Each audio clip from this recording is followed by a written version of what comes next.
Muy buenos días a todas y a todos. Les damos la más cordial bienvenida al tercer coloquio de salud mental, la invención de la mente, retos para la salud mental en México en su contexto pandémico. Violencia, salud y cultura y educación en la sociedad contemporánea. Queremos agradecer a las instituciones organizadoras del evento, al Instituto Politécnico Nacional, el Sindicato Nacional de Trabajadores de la Educación de la Sección 60 y a la Invención de la Mente por hacer posible el presente evento. También queremos agradecer a la Universidad de Guanajuato por haber aceptado ser la institución invitada al coloquio y sobre todo al director del Centro de Estudios Científicos y Tecnológicos 5, Benito Juárez, el ingeniero Joaquín Rafael Buendía Santos, por haber permitido albergar dicho proyecto en las instalaciones que dignamente representa. Mi nombre es Anaís Monserrat Muñoz Craules y seré la moderadora de la ponencia que lleva por nombre El lienzo, instrumento y medio para proyectar lo inconsciente.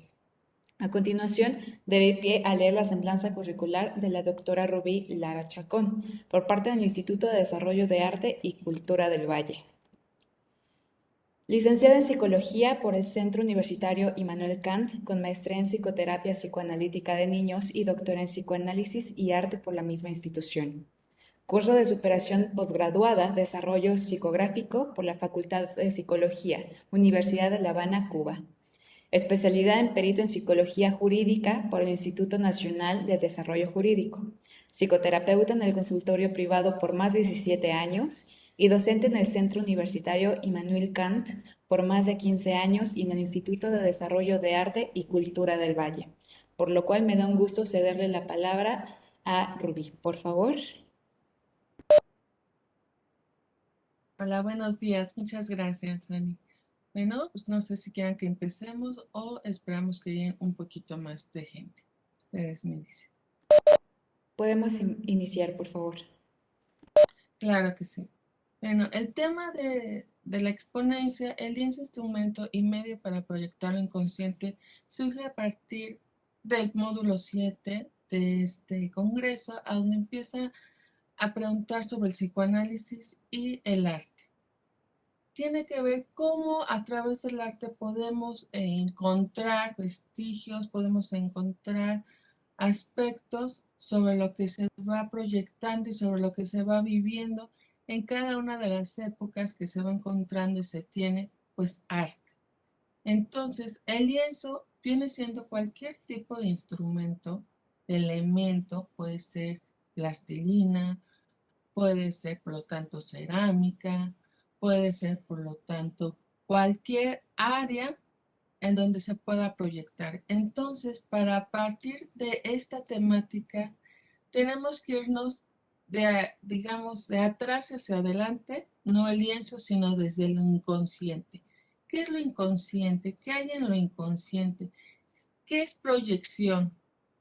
Y por lo tanto, ¿qué se da en el lienzo? Entonces, a partir de aquí viene a surgir la pregunta, ¿a dónde está el inconsciente? Si gusta, Sandy, podemos pasar a la siguiente diapositiva.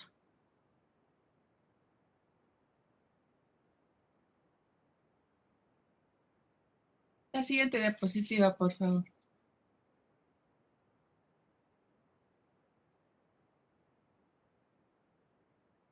¿Sí se alcanza a ver? Bueno, lo que vamos, si se da la siguiente diapositiva, tenemos que, perdón, ¿puedo pasar a la segunda diapositiva? Ya está. ¿Se alcanza a Gracias. ver? Aquí vamos a ver lo que es la primera tópica del aparato psíquico. Es el maestro Sigmund cubriendo tartamudeo, que hay personas que no siempre tratan en el mismo o en la misma situación. Entonces, aparte de angustias, ante cuestiones de ansiedad, la persona empieza a hablar con tartamudeo, que ante otras situaciones puede fluir su discurso sin ningún problema, va surgiendo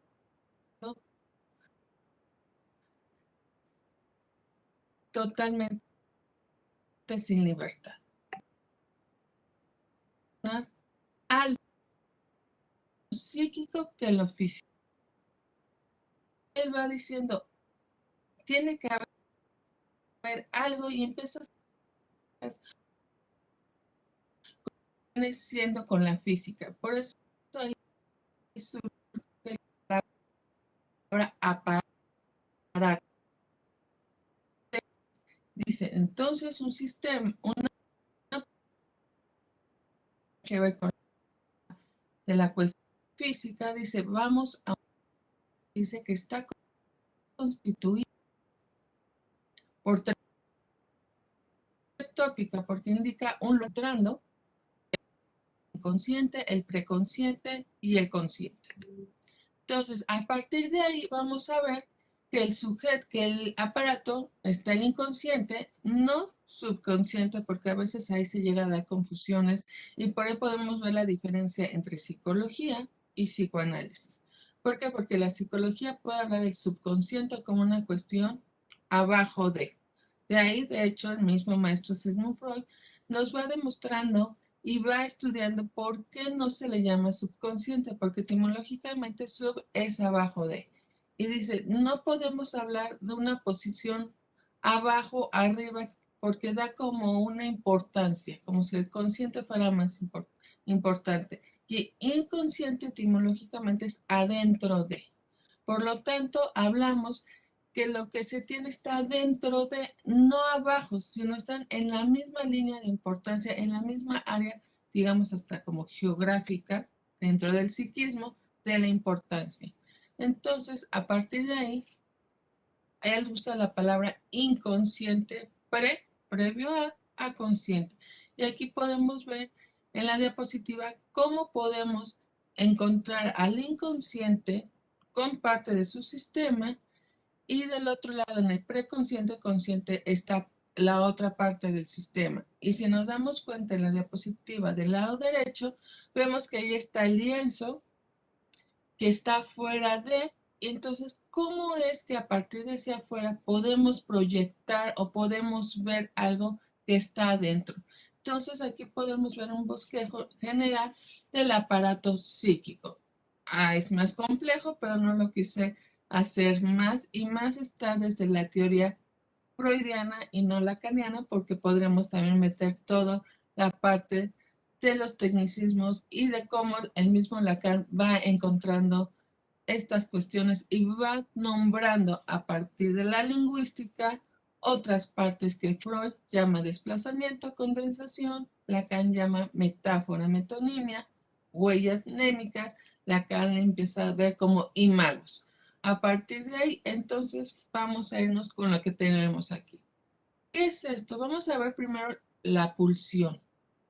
De la pulsión podemos ver que se surge a la sublimación, que es nuestra parte que vamos a analizar, del desplazamiento, la condensación, pero ¿cómo llega esta pulsión? Bueno, tiene que ver con los primeros mecanismos que están en la introyección, la proyección, también podemos ver, ahí está la vergüenza, la moral, el asco, ustedes dirán, ¿qué es eso, no?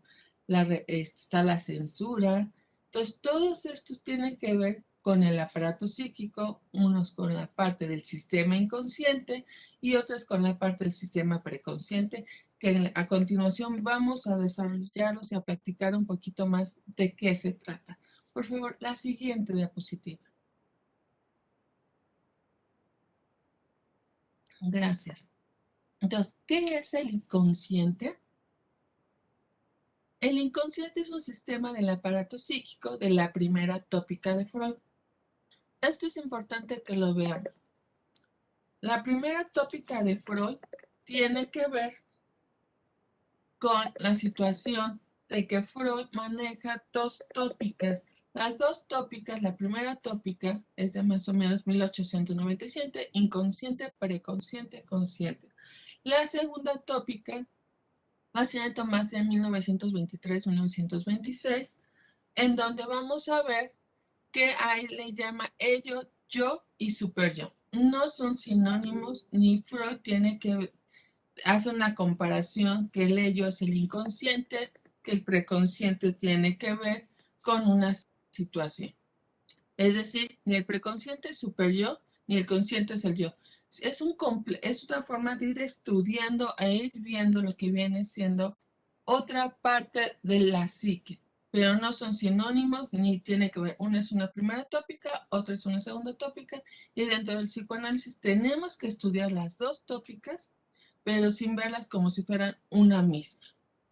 ¿Sí? Porque entonces entramos en una confusión y ya estamos haciendo más una condensación, lo que estamos juntando, que un análisis. Entonces, por eso es importante y vamos a basarnos en esta parte solamente en la primera tópica del aparato psíquico.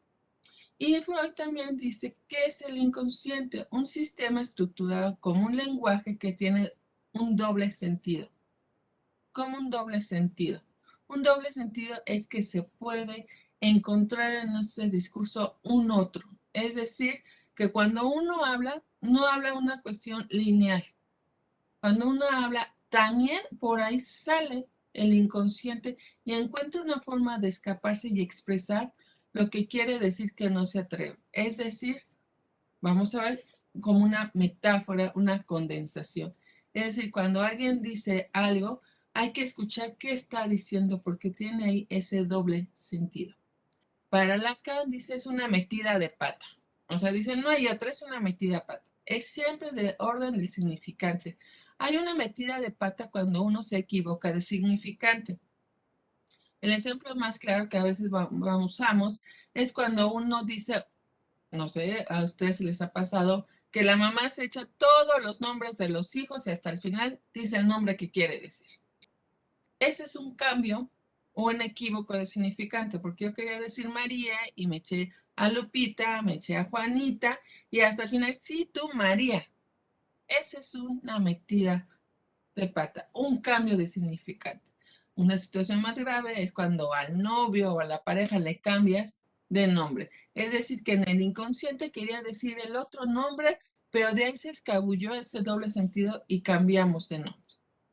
¿Sí? Entonces ahí podemos ver cómo el inconsciente va buscando de qué forma expresarse y decir, y ahí está el inconsciente. También Brownstein es quien lo maneja más, es lo ignorado, lo que no se sabe, lo insabido que se sabe. Es decir, que cuando llega un paciente a análisis, siempre dice, es que no sé qué me pasa. Esto es algo muy importante. El no sé, dentro del psicoanálisis, en el inconsciente no existe el no. Por eso en el diván les decimos al paciente, cuidado cuando digan, no me quiero enfermar, porque el inconsciente elimina el no y dice, me quiero enfermar. No quiero hacer esto porque el inconsciente es un sí imperativo ya. Es decir, cuando uno habla y dice no, el inconsciente le pone una comita enseguida y es un ahorita lo hago. Tiene que ver más con ese imperativo. Entonces, uno sabe lo que quiere, pero no sabe conscientemente por qué da miedo. Por eso es que en el diván nosotros trabajamos a partir de ahí. ¿Qué es lo que está queriendo decir, pero que no se oye? Y es ahí a donde está nuestra arte, en la escucha. Uno va escuchando y tiene que poner esa atención para ver qué está queriéndonos decir el inconsciente. Por lo tanto, generalmente el psicoanálisis no se trabaja cara a cara porque el paciente está viéndonos que si hacemos una expresión, si lo que dijo está bien y no. Se manda al diván también por una situación que en el diván es el lecho de amor. Eso significa diván. Es algo poético. Quiere decir que en el lecho de amor es como una camita, hay pacientes que dicen, es que esto parece una camita individual. Ahí hay una metáfora, ahí hay arte. ¿Por qué? Porque está haciendo una comparación con su infancia y eso ayuda a bajar la represión y a la vez subirla, porque va a traer recuerdos, va a traer esa angustia, porque además no nos ven, genera angustia. ¿Y qué es la angustia? Vamos a ver con la pulsión, porque la angustia tiene que ver con esa situación emocional, con esa situación de que me manda diván y me dice que hable lo que venga y me dice también que no la voy o no lo voy a ver. Eso genera angustia. Y lo que nosotros hacemos es escuchar, estar viendo qué es lo que sabe, pero qué no sabe. Por eso ahí está nuestra postura de la escucha y hacer puntuaciones. ¿Qué dijo? ¿Cómo lo dijo? ¿A qué se refiere? Y el sujeto dice, ¿qué pasó ahí? Está esa brinca de, no entiendo, o sea, ¿qué dije? Y ahí podemos hacer una puntuación o podemos hacer, aquí la dejamos. Porque al decir aquí la dejamos o esa puntuación es decir que lo que acaba de decir, a veces metafóricamente, brincó la liebre, la agarramos y le decimos, aquí está. Y se tiene que llevar eso a pensar que analizó, ahí estamos haciendo psicoanálisis. Por eso el inconsciente siempre va a buscar una forma de cómo expresarse, de cómo darse a conocer. Entonces, ahí es a donde está toda esa parte de nuestra historia. Tiene que ver con todas esas marcaciones de nuestra adolescencia, más allá de nuestra infancia, más allá de esas que estábamos en el vientre de nuestra madre, y nos iban marcando con significantes o con nuestra prehistoria, la historia de nuestros papás, de nuestros abuelos o de nuestros bisabuelos, que nosotros queda eso, es una malla de significantes que cuando nos reciben nos ponen en esa malla. Entonces de ahí vamos a la siguiente parte que tiene que ver con la pulsión. Pulsión es un tecnicismo muy complejo porque de ahí Freud también empieza a tomar qué es una pulsión. Ustedes han visto que los atletas que cuando se impulsan para correr, cuando se impulsan para brincar, tiene que ver con esa situación del impulso. Ya lo toma también Freud de la física y lo define así: proceso dinámico consciente, un empuje, es decir, una carga energética, factor de motilidad que hace tener al organismo hacia un fin. ¿Qué quiere decir? Energía. Hoy es sábado, ya estamos aquí a las 9:15, 9:17 en unas conferencias y nos dice, bueno, ¿quién en sábado se levanta desde las 8 o desde las 7 para estar? Pues ese es el empuje, esa energía que te lleva a hacer algo. Entonces, la pulsión tiene un origen más allá. Algunos teóricos dicen, bueno, tiene que ver una cuestión fisiológica. Sí y no. Sí tiene que ver con una cuestión fisiológica con el despertar. Sí tiene que ver con una cuestión fisiológica. Nos vamos a ir desde los bebés, que hay una sensación en el estómago, en el vientre. Y en esa sensación en el estómago y en el vientre, tú dices, algo estoy sintiendo aquí. ¿Qué es? No sé. Pero eso te llega a ir a llorar, eso te lleva, si eres adulto, a ir al refrigerador, eso te lleva a ir a un restaurante o al celular a pedir algo para calmar esto que te está generando, que tiene que ver con la pulsión.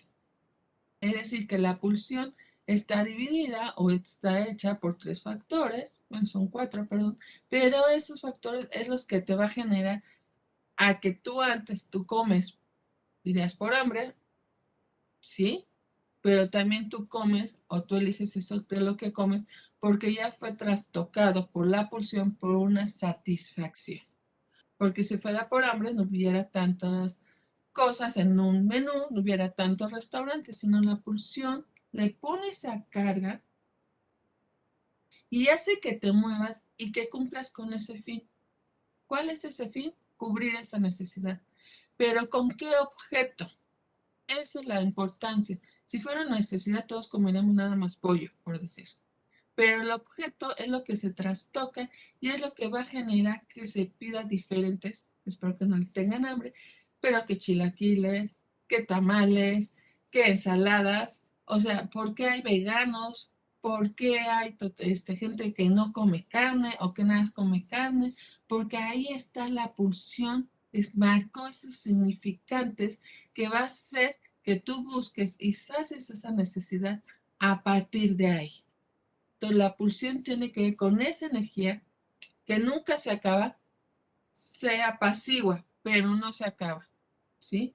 Eso es muy importante. Jamás la pulsión se va a acabar hasta que, bueno, llegue el momento de que ya no hay vida, ya no hay pulsión. ¿sí? Entonces, la pulsión tiene que ver con esa energía, con eso que te motiva o te lleva y que tiene nada más tres, son cuatro caminos, pero nosotros nos vamos a ver dos que tiene que ver con la sublimación, que tiene que ver con el lienzo, y con la represión. ¿Por qué la represión? Porque es lo que detiene a la pulsión y detiene a todos sus significantes que no permita que salga, que vamos a ver más adelante. La siguiente diapositiva, por favor. Huellas némicas. ¿Qué es una huella anémica? Lacan también les llama imago, como les decía, y es cuando un pensamiento es reprimido en el inconsciente, recibe esta imagen que fue tomada del circuito de representaciones de un ordenamiento. Es desvanecido dentro de la localidad psíquica y es combinado por otro que se sitúa en un lugar distinto. Por ello, se puede presentar el equívoco. Una huella anémica es, ahí lo vemos en la imagen de abajo, es la parte que deja el negativo de esa imagen, de ese sabor, de ese objeto. Si se dan cuenta, lo que vemos ahí es una playa que se ven huellas de pies, pero no vemos el pie. No sabemos si el pie es de una mujer, no sabemos si el pie es de un hombre, no sabemos si el pie es de un niño y qué tipo de niño, qué tipo de ser. Entonces, él por eso dice que son huellas que se van a quedar, pero el objeto real desaparece. Nada más tenemos una estela, un bosquejo de esa huella o de ese objeto que se introdujo al inconsciente y que esa huella se va a pegar a otra huella, se va a pegar a otra, y entonces ya tenemos características de huellas juntadas. Y en esas características se van juntando y por eso es que se puede llevar, como dice al final, al equívoco. Porque como se parece una con la otra, cuando yo quiero invocar un recuerdo, yo, ay, ¿y cómo se llama? ¿Y cómo se llama? Y digo 20,000 nombres y no me viene, porque esos nombres se parecen y se juntan y cuando yo hago esa invocación, le doy toda la vuelta porque lo más seguro es que ese está prohibido. Entonces la represión dice, no te voy a dejar salir. Entonces, deja salir todos los demás nombres, pero no lo que yo quiero decir. Hasta hago un rodeo por ese nombre. Es ese altote que te es moreno y empiezo a describirlo, pero no me viene el nombre. ¿Sí? Porque la huella se desvaneció, el objeto, pero ahí quedó. Entonces, por eso es que su función de la huella anémica también es de memoria. No sé si les ha pasado en exámenes, que a veces uno está en examen y dice, me acuerdo de toda la definición del tecnicismo, pero no me acuerdo cómo se llama el tecnicismo y hasta va con el maestro. Oiga, maestro, ¿le puedo definir? Y le dice, sí, pero dime cómo se llama y tú. Pero es esto, se encarga de todo esto, pero no me acuerdo. Tiene que ver con ese recubrimiento porque está juntado y a veces unos mismos se bloquea por cuestiones del inconsciente y nada más deja que se escabulle esa parte.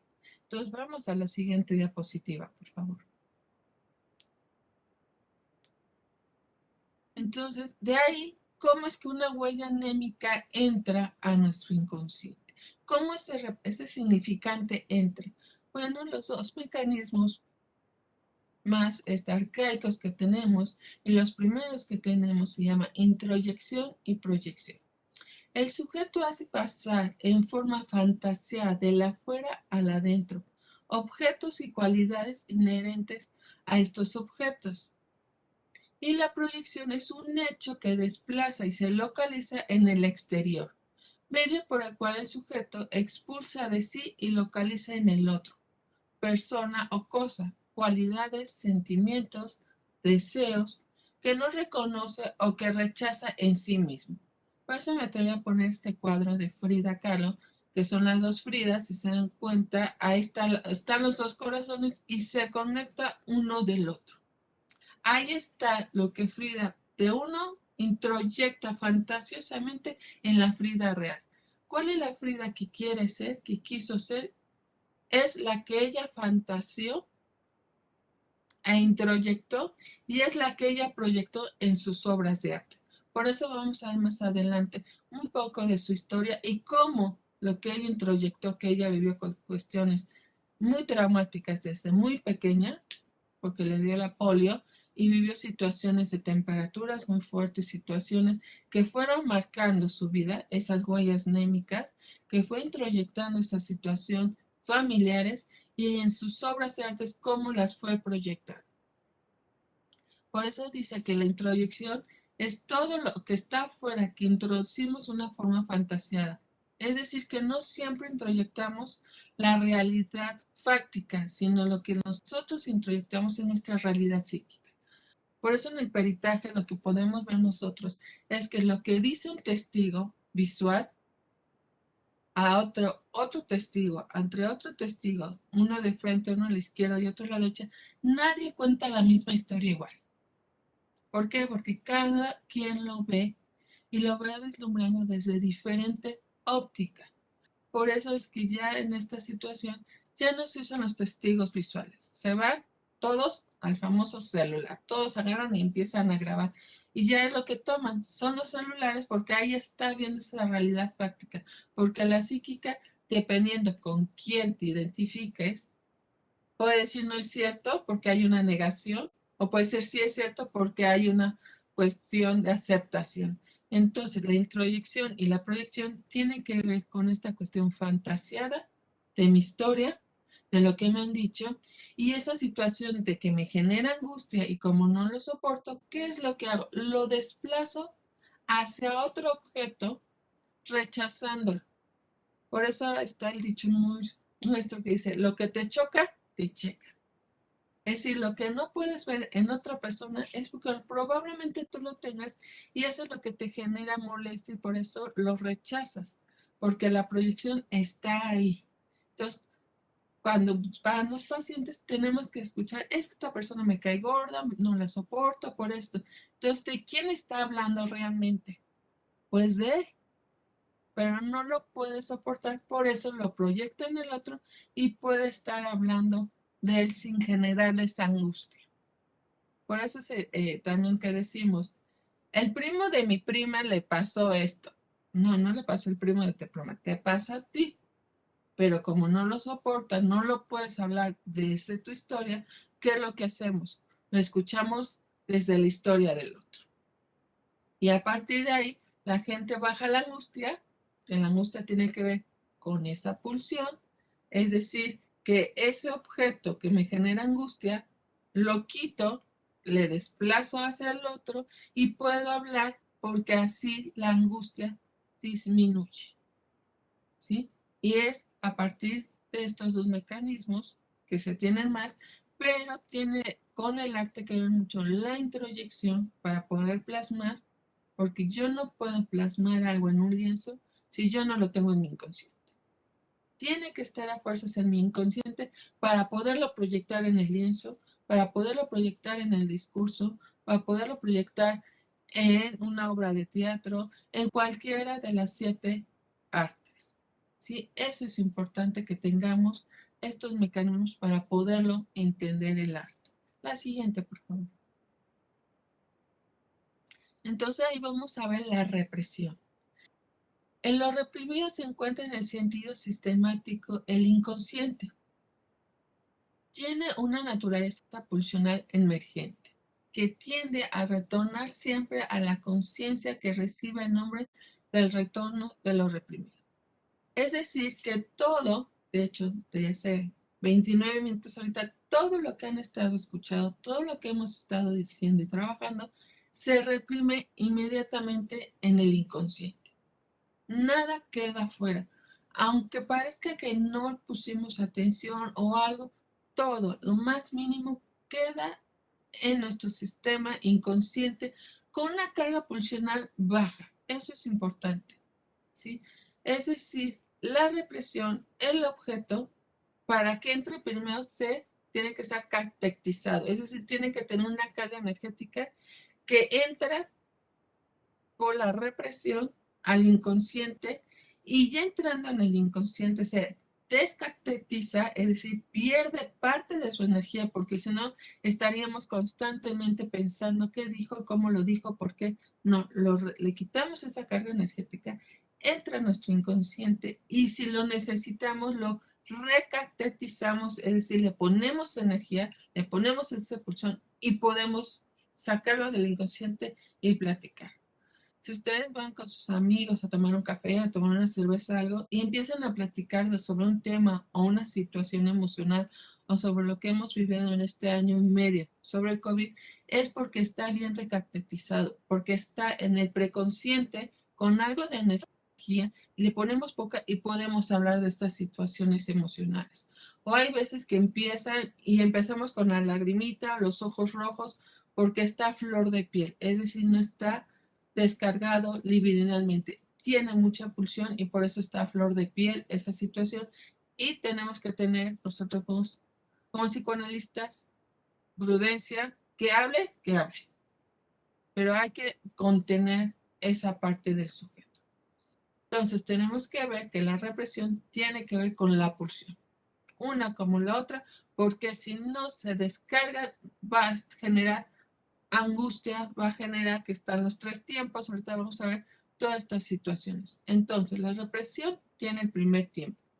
Es una represión originaria. No recae sobre la pulsión como tal, sino sobre sus signos, sus representantes y queda fijada la pulsión. Es decir, el primer tiempo tiene que ver con la infancia. Es decir, bueno, la infancia con ser bebé. Es decir, que ahí cuando uno es bebé, la mamá o la función materna o la función paterna no fuerza a los biológicos, porque ahí encontramos en disputa, sino quien te carga, quien te diviniza, es decir, quien te carga con amor o con odio, va marcando ahí lo que viene siendo una cuestión de necesidad o de situación arcaica. ¿Por qué uno come? ¿Por qué uno no come? ¿Por qué está la anorexia? ¿Por qué está la obesidad? Porque estas cuestiones naturales primitivas se va cargando y va dejando esos estragos. Entonces, en el primer tiempo, la represión tiene que ver con esa pulsión originaria, con esa cuestión instintiva que es trastocada y se convierte en una pulsión. Por eso nosotros no tenemos tanto al instinto, sino le cambiamos a ese trastocamiento y se convierte en pulsión como tal. Y bueno, la función como polo de atracción de los elementos a reprimir. Es decir, se va a quedar aquí, pero nos va a dar hambre, se carga y vamos y comemos. O no comemos todo. Porque hay gente que dice, yo no soporto comer comida verde. A mí me da asco este tipo de comida, porque ahí está esa pulsión. Ahí se fijó una situación emocional y por lo cuanto no podemos comer esa comida. O apenas llega y viene a la situación del ¿sí? Que ahí se los puso el esquema. Que ahorita vamos al segundo tiempo. Constituye un proceso doble, una atracción de la repulsión como parte de una situación superior. Es decir, que la segundo tiempo o la segunda parte de la represión tiene que ver con el Edipo. ¿A qué nos referimos? Cuando está al final del Edipo, viene el heredero del Edipo, que es el super-yo. El super-yo, que es la segunda tópica, va a prohibir, y es una cuestión muy punitiva, que hagamos algo. Pero a partir de qué lo reprime, de tres diques: asco, vergüenza y moral. ¿De qué nos defiende entonces ante la represión? Del primer tiempo, que también tiene que ver con dos situaciones. Número uno, el incesto. Número dos, tiene que ver con el padricidio. Es decir, ¿qué es lo que está prohibido? Tener relaciones sexuales fantasiadas, quieren llamarlo así, con uno de los padres. Y tiene que ver con matar a ese padre que nos prohíbe llegar a la madre o al padre. Por eso son los deseos más primitivos que se tienen, los más arcaicos, es el incesto y el padricidio. Entonces, la represión, por eso cuando vemos a papá y a mamá besándose, ¿qué es lo que hace el niño? ¡Guácala! Ese guácala es asco. Tiene que ver que el asco nos está prohibiendo que nos fascine esa situación y que se fije una cuestión perversa como el mirar. el voyerismo, ¿sí? Entonces vamos a ver que el voyerismo tiene que ver con esta parte. Entonces, el asco nos defiende de esa situación. La moral, perdón, la vergüenza antes de la moral, ¿de qué nos protege? De estar mostrando nuestro cuerpo al padre, a la madre, a cualquiera. Entonces ya el niño de 5 años cuando va, que dice, mamá me estoy vistiendo, mamá me estoy cambiando, y cierra la puerta. ¿De qué te está prohibiendo? ¿De qué te está protegiendo? Del incesto, de seducir al otro. ¡Ay, mamá! ¡Ay, papá! Entonces, los diques de la represión, de eso nos protege, de cuestiones incestuosas, de cuestiones prohibidas que nos ayuda a estructurarnos como neuróticos. De ahí viene la angustia del neurótica. La angustia del neurótico tiene que ver con cumplir esos deseos prohibidos. ¿Y de quién nos ayuda? La represión a partir de la moral, porque la moral también tiene que ver con los principios sociales y culturales que nos prohíben casarnos con un hermano, nos prohíben casarnos con un primo, nos prohíben todas esas situaciones que nos generan también angustia, pero que nos protegen. Entonces, esos tres tickets van a detener la pulsión, las huellas némicas de lo consciente. Hace esa división en el aparato psíquico y nos protege. Entonces tenemos el tercer tiempo que tiene que ser es el retorno a lo reprimido en forma de síntoma. Es decir, cuando estamos a punto de cumplir nuestro deseo, generalmente ustedes lo ven más en los niños, cuando el niño o la niña le va a decir que le gusta, ¿qué es lo que pasa? ¡Fum! Se pone todo rojo y sale corriendo. O viene un tartamudeo. ¿Por qué ese síntoma? Porque está prohibido, aunque no está prohibido porque es otro niño, es un compañerito, es una vecinita, pero a veces nada más, ay, mi principito, ay, mi hijito, ay, mi noviecito. Entonces ver a otras niñas o ver a otros niños está prohibido, porque entonces estamos siendo infiel a aquel que amamos. Entonces el síntoma siempre nos va a proteger, entre comillas, de eso que deseamos. Entonces siempre el síntoma, por eso es que no quitamos el síntoma, sino lo interrogamos. ¿Qué nos está queriendo decir el síntoma? El inconsciente. Es decir, el inconsciente se expresa a partir de un síntoma a través de ese arte. Nos está representando. Por eso decía, y les comentaba desde un inicio, que el maestro Sigmund Freud, a partir del tartamudeo, empezó a ver que era un síntoma más allá de algo fisiológico, que no solamente se da, y generalmente se da el síntoma cuando vas a hablar con alguien de autoridad, con alguien que se impone, es decir, la figura paterna. Entonces la situación traumática tiene que ver con el padre y por lo tanto en el cuerpo, que es un lienzo, en nuestro lienzo donde podemos hablar y nos expresamos, está el síntoma.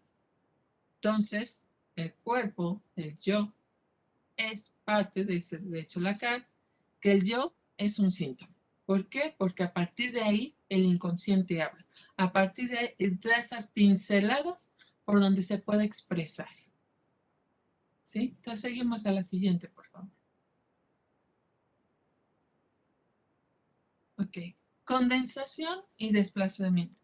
La condensación y el desplazamiento son las formas que la represión permite que salgan esas huellas némicas, esa pulsión. Es decir, la pulsión como tal no permite que salga.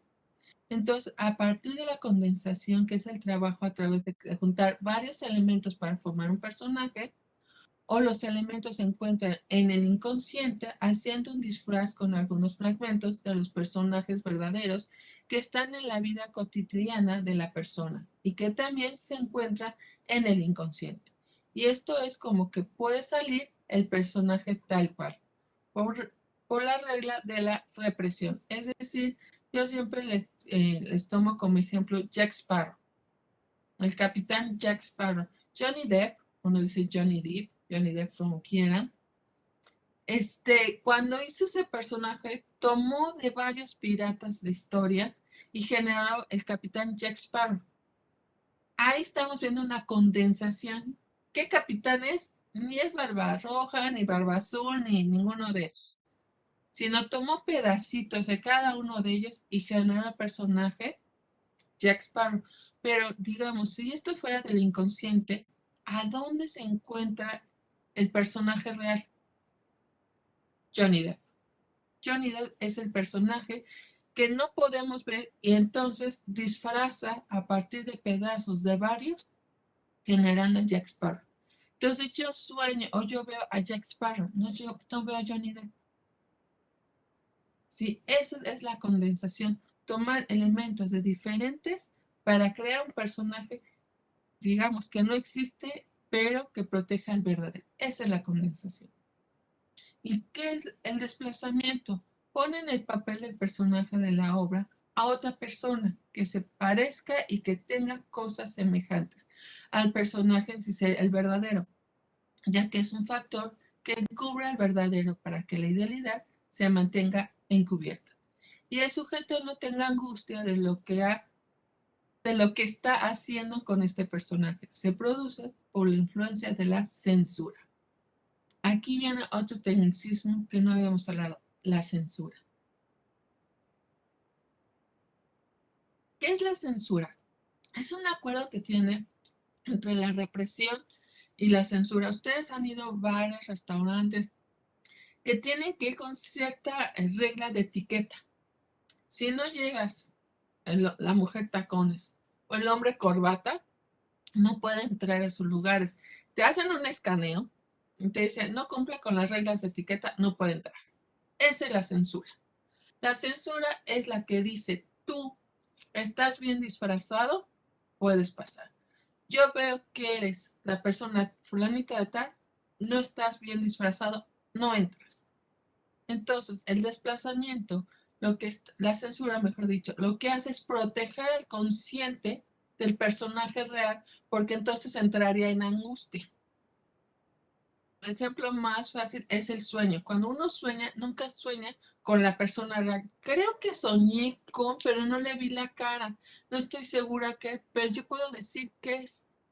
¿Sí? Siempre que hablamos de un sueño, hablamos a partir de esas huellas, pero que las representamos con imágenes para hablar de él, pero realmente no hablamos de lo que soñamos, es imposible. Siempre hacemos ese desplazamiento a partir de esos elementos que tenemos a la mano. Pero si yo digo que yo soñé con A o B, realmente entro en angustia. Por eso cuando uno se levanta espantado, es porque estuve a punto de ver a esa persona real. Entonces, la única defensa que nos queda es el despertarnos con angustia. Entonces, la censura por eso nos protege. Y el desplazamiento es decir, yo no soñé con mi papá, yo soñé con Johnny Depp. Pero hay algo que tiene por decir corbata. Y tú, bueno, pero Johnny Depp no usa corbata y menos en Jack Sparrow. Pero esa corbata es lo que deja esa huella anémica de que es mi papá. Entonces nada más deja ver esa pincelada, pero no me permite ver realmente porque lo estoy desplazando con alguien que no me genera angustia. ¿Qué podemos decir que es Johnny Depp? ¿Sí? Así nos protege la censura, la represión de la angustia ante eso que está prohibido, pero que queremos hacer. ¿Sí? La siguiente, por favor. Entonces, a partir de la condensación, el desplazamiento es como la pulsión con la represión permite salir y el otro camino que nos permite salir es la sublimación. ¿Qué es la sublimación? La pulsión se sublima en la medida en que es desviada hacia un nuevo fin no sexual y apunta hacia objetos socialmente valorados. Es la disposición de la pulsión que se puede sublimar en la medida en que es derivada hacia un nuevo fin y cuyo hago está puesta hacia metas más elaboradas. Es decir, que la pulsión va a buscar un fin más elaborado, un fin que tenga, como digamos, que brinca, por eso sublimación, si ustedes saben, que eso lo toma de la química, que es la sublimación, que pasas de un estado a otro estado sin pasar por el del medio. Es decir, del estado en hielo no pasas al líquido, sino pasas del estar en hielo, pasas al estado gaseoso. Esa es la sublimación, que me brinco ese espacio, no permito que llegue. Entonces, eso es lo que va a permitir la sublimación. Por eso dice a metas más elaboradas, ¿sí? no tengo que ver con esa parte. Entonces, la curiosidad que aspira a completar el objeto mediante el descubrimiento de las partes ocultas. Dicha curiosidad puede ser sublimada en ámbitos del arte. Es la energía de emociones infantiles de deseo que no es bloqueada, sino que permanece aplicable para emociones singulares a las que se impone a una meta superior. Que es decir, que la curiosidad, nosotros como, digamos, nuestra carrera principal es psicología, pero nuestra área, la mía principalmente es psicoanálisis. ¿Qué fue lo que sublimamos en el psicoanálisis? ¿Qué es lo que sublimamos nosotros en la psicología? La escucha. Es decir, que cuando nosotros éramos chiquitos, ¿cómo lo sublimamos? A partir de la escucha. Es decir, nosotros teníamos esa curiosidad primaria. ¿Qué pasa en ese cuarto con papá y mamá que hacen ruidos, que escucho, pero que no nos dejan oír? Entonces, nuestra meta era escuchar a esos papás, pero como ese cargo pulsionalmente, si se dan cuenta, bueno, es una necesidad básica, pero lo sublimamos a partir de escuchar esa intimidad ahora de quién, de nuestros pacientes, pero en una arte.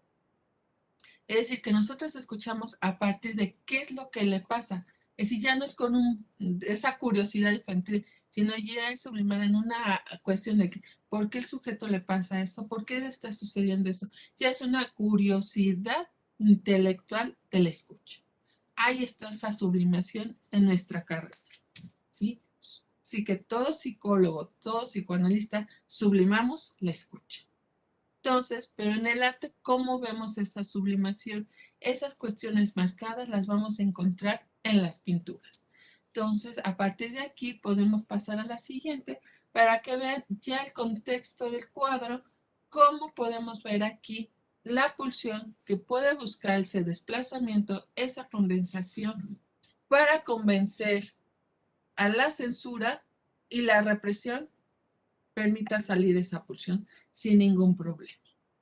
O la pulsión va a encontrar ese camino que no es condensación ni desplazamiento y sale a la sublimación a través del lienzo. Son, obviamente, que les comentaba, hay otras dos formas que la pulsión trabaja, pero en esta conferencia vamos a manejar tanto el desplazamiento, porque es la forma en la que encubrimos también para pintar, encubrimos la situación y sale la pulsión parte de nuestra historia. Entonces vamos a analizar, yo creo que nos vamos a ir a los cuadros de Frida Kahlo por el tiempo, por si hay alguna duda o algún comentario. Pero si gustan, podemos, les haya puesto el cuadro de Guernica, porque a partir del cuadro de Guernica, aquí, de Pablo Picasso, cuando se da la situación, dice, es arte, pero está marcando lo que sucedió en ese bombardeo, en esa guerra civil en España.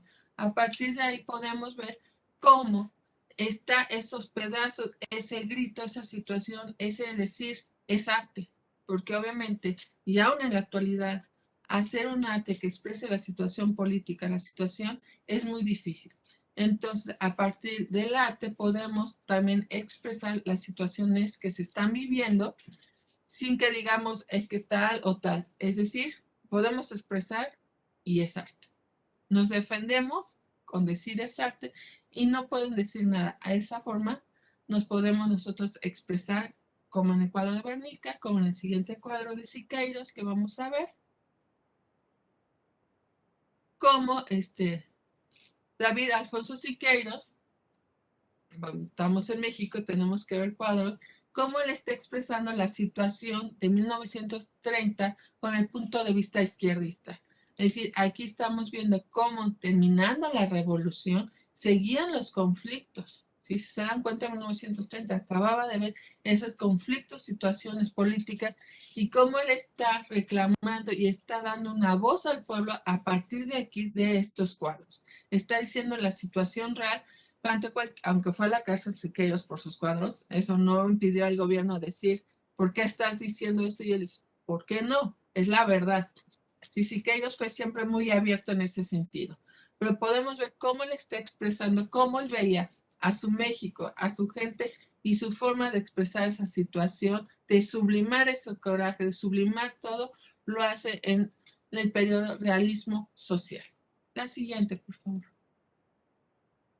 Y bueno, como psicoanalistas podemos ver también en el cuadro de Frida Kahlo, no vamos a analizar a Frida Kahlo ni a los demás, porque para analizar tendríamos que tener al artista en el diván. Si no se tiene, son puras nada más observaciones, puras conjeturas, pero no podemos dar algo fehaciente si no tenemos jamás al paciente en el diván. Pero sí podemos ver en esta obra que se llama La columna rota, que ustedes saben que la vida de Frida, como les comentaba, sufrió un accidente muy fuerte, ¿sí? En un tipo tranvía en Coyoacán, y una varilla la atraviesa, se rompe la columna y se decía que iba a quedar paralítica, pero a partir de esa situación tan traumática, tan fuerte, empieza ya a plasmar su dolor. Entonces aquí podemos ver, como aquí lo dice, plasma todo el sufrimiento de su vida, toda esa situación que es quebrada, podemos verla en este cuadro, cómo lo vivió Frida Kahlo, este dolor tan fuerte, y si vemos todas sus obras de arte, viene siendo una sublimación de lo que ella vivió, de lo que están esas huellas némicas plasmadas en sus obras de arte. ¿Por qué? Porque siempre vivió esta mujer esta situación tan dolorosa. Y en la siguiente obra con la que vamos a terminar, bueno, con Frida, es la situación de su deseo tan ferviente de ser madre y que nunca lo logró. A partir de ese accidente, su columna, perdón, aborta, ya que tiene esta fractura de pelvis, que ahí lo podemos ver en el cuadro, en la parte inferior del lado derecho de la pelvis, que está fracturada y que no es suficiente para sostener al bebé. Aquí podemos ver cómo para ella fue una situación demasiado traumática y cómo ella vivió el aborto y cómo esa situación lo vive Frida Kahlo. Entonces vayan viendo cómo nosotros podemos saber su historia de vida y podemos apreciarla en la obra de arte. Entonces, ¿qué hacemos ahora en la situación de la pandemia? Podemos ver esta situación en la obra de arte, cómo ella lo va viviendo y cómo el doctor llega, no lo soporta y pues, viene una fractura emocional demasiadamente Frida Kahlo. Entonces, mujeres que han tenido esta situación y que han deseado ver, no pueden ver esta obra de arte porque se identifican. Podemos ver aquí es una proyección. Entonces, la proyección aquí podemos verla y les pudiera ayudar a algunos pacientes a elaborar esta situación traumática que al querer ser madres y no poderlo, ¿cómo lo pueden ver? Entonces, también hay obras de arte que podemos utilizar y verlas para ayudarnos a entender y ver lo que el paciente le está pasando. Y ahorita con la situación del COVID-19, SAC, podemos ver nuestra última obra de arte. Aquí podemos ver el título COVID-19, coronavirus, cómo podemos ver cómo el mundo es una situación que se está viviendo, esa situación tan dolorosa, esa situación de pérdida, como los pulmones, como la gente lo hemos vivido, porque bueno, de una forma u otra, directa o indirectamente, hemos vivido una pérdida de un ser querido. Entonces, a partir de este mural, nosotros podemos ver como una identificación a nivel mundial que hemos vivido y que seguimos viviendo con el coronavirus. Entonces, estas obras de arte también son memorias de la historia. Entonces, toda obra de arte, toda planeación tiene que ver también con una memoria de lo que se vivió hace 100 años, porque curiosamente este tipo de pandemias tienen cada 100 años, ha estado pasando, tendríamos que analizar por qué cada 100 años desde el psicoanálisis, qué sucede con el mundo, que sucede este tipo de pandemias, este tipo de pérdidas tan fuertes. Y con esta obra de arte quiero terminar como en un lienzo podemos identificarnos por proyección, podemos identificarnos y ayudar también a poder hablar sobre estas situaciones emocionales y poder ayudar a nuestros pacientes. Con eso termino la ponencia. No sé si tenga alguien una duda. Muchísimas gracias. Finalizadas las diapositivas, De primera instancia, me gustaría agradecerles a todos por su presencia y abrir el área de preguntas o dudas. Todas aquellas personas que tengan alguna pregunta que hacerle a la ponente lo pueden escribir o pueden alzar su mano para que de esa manera se les dé la pauta de que abran su micrófono. ¿Alguien tiene alguna duda o algún chat que quieran realizar?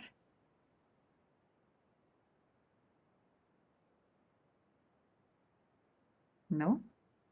Ok. El silencio otorga, entonces creo que se da por entendido que fue bastante bien explicado, realmente mucha información bastante clara y muy importante, de la cual si hay algo que usted quiera complementar o damos por finalizado. No, al contrario, darles gracias por haber estado aquí conmigo y haber compartido pues este tema tan bonito, es el lienzo. Perfecto, pues muchísimas gracias. De primera instancia agradecemos a cada uno de ustedes por haber sido partícipes de nuestro tercer coloquio sobre la salud mental. Muchas gracias a usted como ponente y los invitamos a seguirse conectando a las demás conferencias, talleres o mesas de debates que seguirán continuando. Sabiendo esto, muchísimas gracias y hasta luego. Hasta luego, gracias.